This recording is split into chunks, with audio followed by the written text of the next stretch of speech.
What's up everyone and welcome back to Second Wind EDH. Today we will be going through our third deck tech. If you enjoy this one, be sure to go check out my other decks I have out. Thank you so much for clicking on this video and let's dive straight into it. This time we will be covering Obeka Brute Chronologist. For 1 blue-black-red you get a legendary ogre wizard with tap. The player whose turn it is may end the turn. Exile all spells and abilities from the stack. The player whose turn it is discards down to their maximum hand size. Damage wears off, and this turn and until end of turn effects end. This allows you to use and abuse all spells that have until the next end step effects. Almost all the cards in this deck will be catered to Obeka's ability to maximize stealing, copying, returning from graveyard, and token creation. So let's move on from Obeka and on to the first creatures for this deck. First up we have Avaricious Dragon, a 4/4 dragon that costs 2 and a red with flying, and at the beginning of your draw step draw an additional card. At the beginning of your end step discard your hand. Perforos is a 7/6 god that is indestructible. He allows you to pay 2 and a red to cheat out red creatures and sacrifice them at the beginning of the next end step, which is negated due to Obeka's ability. Lagomos is up next with an ability that creates you a 2/1 red elemental that you sacrifice at the beginning of the next end step. I'm hoping you're starting to pick up on this pattern. He also has tap, search your library for a card, put it into your hand, only if 5 or more creatures died this turn. Zara Renegade Recruiter is a human pirate that costs 3 blue-red. Whenever she attacks, you may look at the defending player's hand and put a creature card from among it tapped and attacking. Return that creature to its owner's hand at the beginning of the next end step. When Malakir Bloodwitch enters the battlefield, it deals damage to each opponent equal to the number of vampires you control, and you gain life equal to the amount lost this way.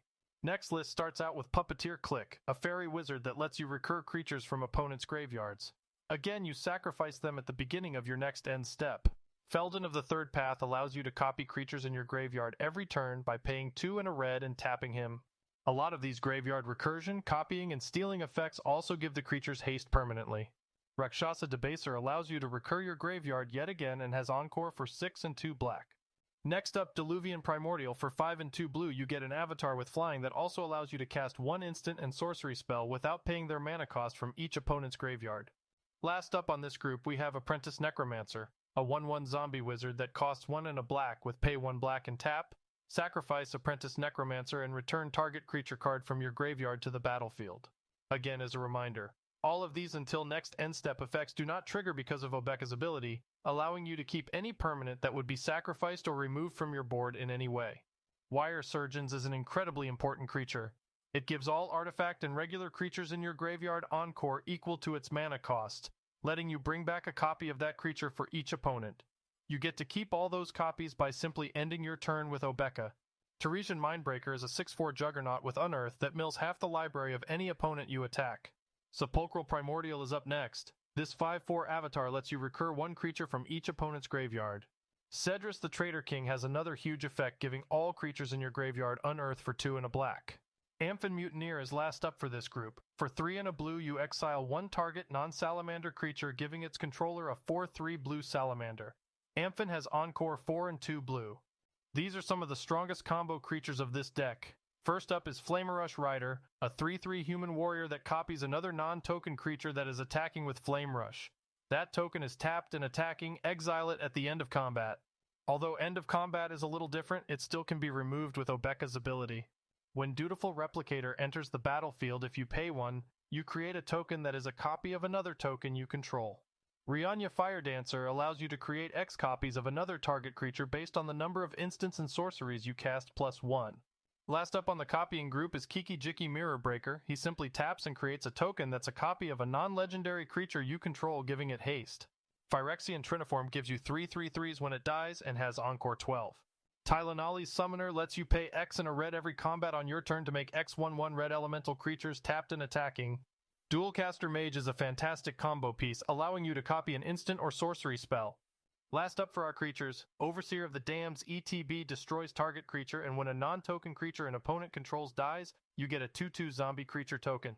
Moving along to our artifacts, we have our mana rocks. First on our list is Rakdos Signet with pay 1 tap for a blue and red. Prismatic Lens lets you tap for 1 colorless and pay 1 and tap to add 1 mana of any color. Izzet Signet is up next and lets you pay 1 and tap for blue-red, while Dimir Signet lets you pay 1 and tap for blue-black. Moving on from our mana rocks, we have Eurobrath's Forge. At the beginning of combat on your turn, you put an oil counter on it. Then you create a X1 red Phyrexian horror creature token that has trample and haste, where X is the amount of oil counters on the forge. Wings of Hubris, using Obeka's ability, gives a creature a repeating unblockable counter and gives that creature flying. Mimic Vat lets you imprint non-token creatures that die, and lets you pay 3 and tap to create a token with haste that is a copy of the imprinted creature. Next up is Mind Stone. Tap to add 1 colorless and pay 1 and tap, sacrifice Mind Stone and draw a card. Swiftfoot Boots kicks off our next group, giving equipped creature hexproof and haste. Ring of Valkus gives equipped creature haste and a +1/+1 counter every upkeep if the creature is red. Next is Everflowing Chalice. With Multi-Kicker 2, add a charge counter for each time it was kicked and tap to add colorless for each charge counter. Last on our artifacts is Firemind Vessel with tap, add 2 mana of any different colors. Our one and only Planeswalker is up next with Saheeli Rai. Her +1 lets you scry and deals 1 damage to each opponent. Her -2 lets you create a token that is a copy of target creature or artifact you control, except it is an artifact in addition to its other types. It also gains haste. Its -7 you might not want to use, but you can search your library for up to 3 artifacts with different names and put them on the battlefield. Enchantments is where the real shenanigans start. Splinter Twin is an aura that lets you tap and put a copy of this creature on the battlefield with haste. Mirror March lets you create a copy of a creature that entered the battlefield for each consecutive coin toss you win. Whip of Erebos gives all your creatures lifelink, and you can pay 2 and 2 black and tap to bring a creature card back from your graveyard with haste. Sneak Attack lets you cheat out creatures for 1 red without tapping. Flame Shadow Conjuring lets you copy any non-token creature that enters the battlefield by paying 1 red. We'll kick off our sorceries with Hate Mirage. This spell copies 2 creatures you don't control and gives them haste. Slave of Bolas steals a creature from an opponent and gives them haste. Gruesome Encore steals a creature from an opponent's graveyard, yet again giving it haste. Red Sun's Twilight is a powerful card for X and 2 red. Destroy X artifacts. If X is 5 or more, create a token copy of each artifact destroyed this way. Again, all of the effects are permanent because of Obeka's ability. Twin Flame lets you kick it for 2 and a red to copy more target creatures beyond the first for each time it was kicked. These next sorceries are all about removal and extra turns. Alchemist Gambit, Part the Water Veil, and Beacon of Tomorrows allow you to take an extra turn, while Whelming Wave and Displacement Wave pretty much return all creatures to their owner's hands. Kicking off our instance. Epiphany at the Drownyard, Fact or Fiction, and Thrill of Possibility all let you draw cards, while Cauldron Dance recurs a creature from your graveyard, while simultaneously cheating out a creature from your hand. Unwind and Negate are your normal counterspells, while Spinal Embrace lets you take control of a creature your opponents control. Macabre Mockery takes a creature from an opponent's graveyard, gives it haste, and gives it +2/+0.